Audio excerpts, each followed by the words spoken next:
झूठ बोलो तो सार्थक झूठ बोलो, वहां तक तो समझ में आता है। बेवजह का भी हम लोग झूठ बोलते हैं, बेवजह का झूठ।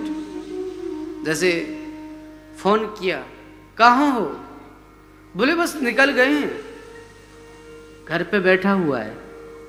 और उसको पता है कि अगर सच बोल दिया तो कहेंगे इतनी देर हो गई, तो कह देता निकल गए हैं। और फिर जब लेट होता तो कहते ट्रैफिक था। हाँ? तो ट्रैफिक के कारण थोड़ा सा लेट हो गया, नहीं तो टाइम से पहुंच जाता। तो एकादशी जिस दिन हो उस दिन कम से कम लोगों से संवाद करो, कम से कम लोगों से बात करो। एक सूत्र, एकादशी जिस दिन हो उस दिन कोशिश करो कि हम आँखों के द्वारा, एकादश मतलब 5 कर्मेंद्रियां, 5 ज्ञानेंद्रियां और 1 मन, इन सब के साथ श्री ठाकुर जी की उपासना करेंगे।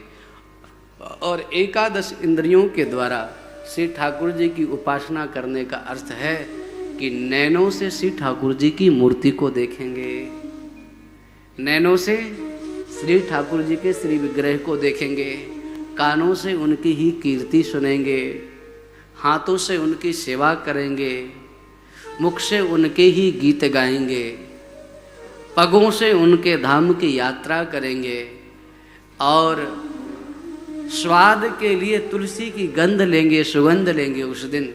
तो उस दिन आपका सब कुछ श्री ठाकुर जी को समर्पित हो। प्रत्येक इंद्रिय के द्वारा उस दिन आप श्री ठाकुर जी की उपासना करें तो निश्चित रूप से आपकी एकादशी